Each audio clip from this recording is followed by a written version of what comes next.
आंगन नहीं बुहारा, कैसे आएंगे भगवान। प्रातः काल की बेला थी। सूर्य देव अपनी स्वर्णमयी आभा से पूरे जगत के साथ भीलों के उस गांव को भी आलोकित कर रहे थे, जहां आज प्रभात काल से ही लोगों में विशेष चहल पहल थी। लोग समूह में इधर उधर आ जा रहे थे, गा रहे थे, नाच रहे थे और उत्सव मना रहे थे। उस उत्सव में आज बड़ी संख्या में पशुओं को बांधकर एक जगह बलि देने को रखा गया था।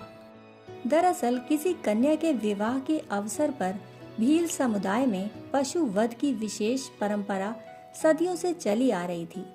इसीलिए छोटे बड़े सभी लोग अपनी हैसियत के अनुसार अपनी कन्या के विवाह में पशु वध की परंपरा को निभाते आ रहे हैं।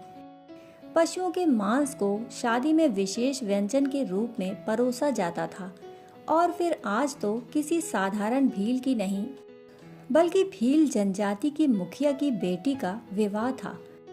इसीलिए यह समारोह और भी व्यापक पैमाने पर प्रारंभ हो चुका था। विशेष व्यंजन के रूप में पशुओं के मांस को पाने की लोगों में होड़ सी मची थी। उनमें पशुओं के वध को भी देखने की होड़ सी मची थी। उनके उत्साह व जश्न की कोई सीमा न थी, परंतु दूसरी ओर वध के लिए बांधकर रखे गए पशुओं को भी मानो स्वयं के वध किए जाने की आहट होने लगी थी। इसलिए उनके बीच दुखद भावना व्याप्त थी। उनका वध करने के लिए उनके पास रखे गए तेज धार वाले बड़े बड़े हथियार उन्हें अगले ही पल वध किए जाने के संकेत दे रहे थे। उन निरीह पशुओं की पीड़ा को जश्न में डूबे लोग भला कैसे महसूस कर सकते थे। उन असहाय व निरीह पशुओं की पीड़ा को यदि कोई महसूस कर रहा था तो स्वयं वह भील युवती थी, जिसके विवाह के जश्न के नाम पर यह सब हो रहा था और जो अभी अपने घर के झरोखे से वध के लिए लाए गए उन निरीह पशुओं को देखकर द्रवित थी, मर्माहत थी।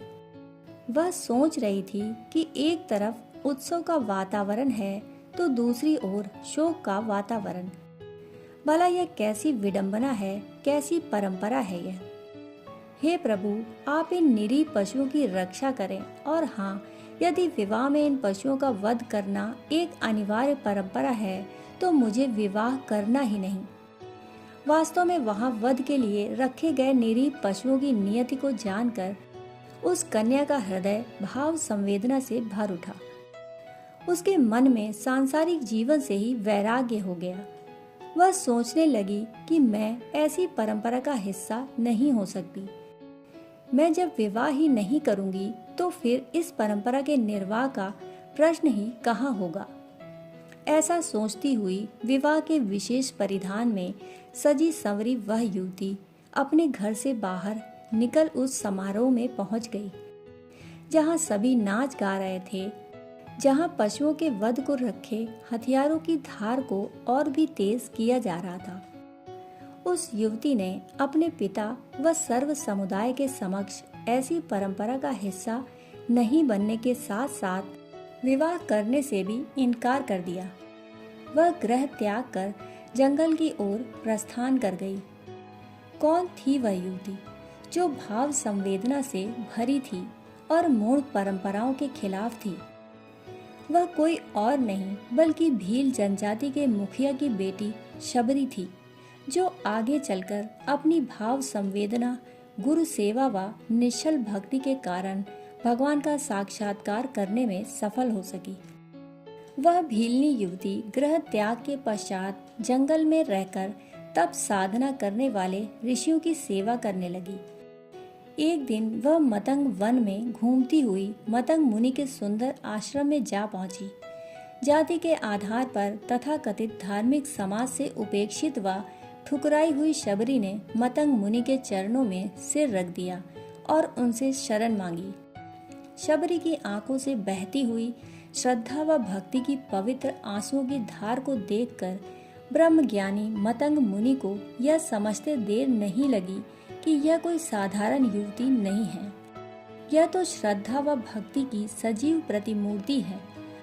उन्होंने यह देख लिया कि इस स्त्री के हृदय में प्रभु भक्ति सागर सी लहरा रही है, उमड़ रही है, घुमड़ रही है और प्रेम के बादलों से भरा उसका हृदयाकाश बरसने को सदैव आकुल है, व्याकुल है।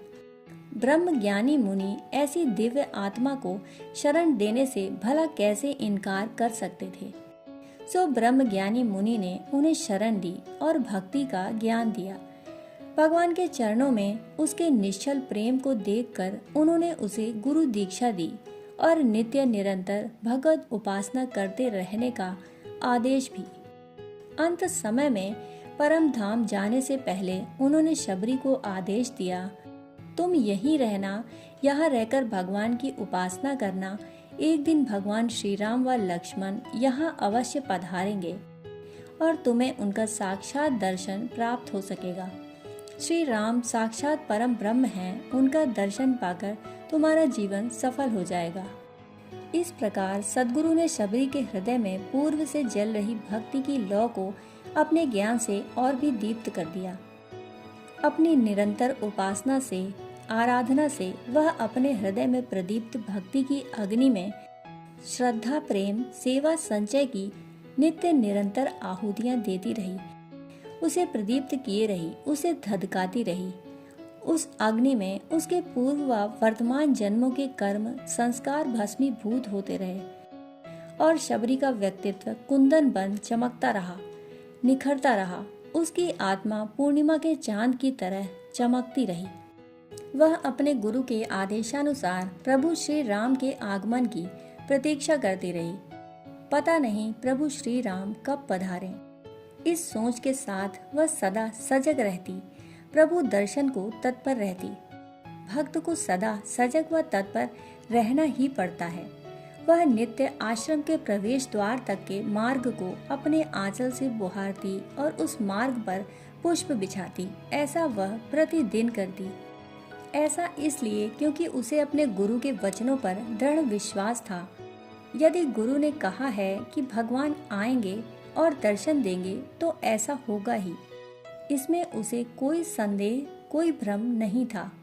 उसकी श्रद्धा व भक्ति भी सच्ची थी, इसलिए उसे भरोसा था अपने गुरु पर, अपने प्रभु पर। अंततः शबरी की साधना सफल हुई और शबरी ने भगवान राम को लक्ष्मण सहित जंगल की ओर से अपनी कुटिया की ओर आते देखा।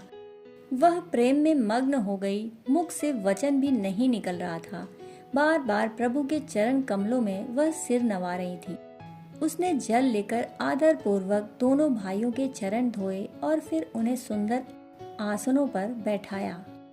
प्रभु को देखकर उसके हृदय में प्रेम उमड़ता ही जा रहा था।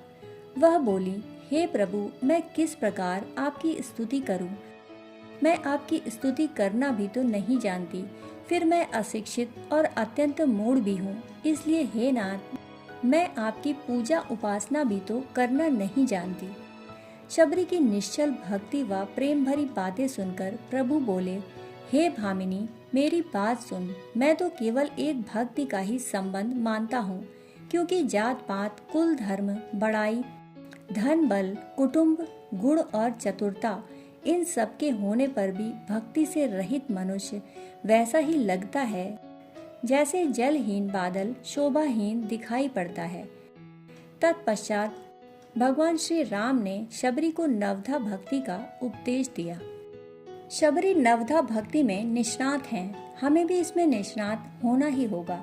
यदि हम पूरी श्रद्धा, निष्ठा, ईमानदारी, धैर्य व संयम के साथ दीर्घ काल तक नियमित रूप से ऐसी साधना करते रहें, तो हमारे जीवन में भी भगवान का आगमन सुनिश्चित है।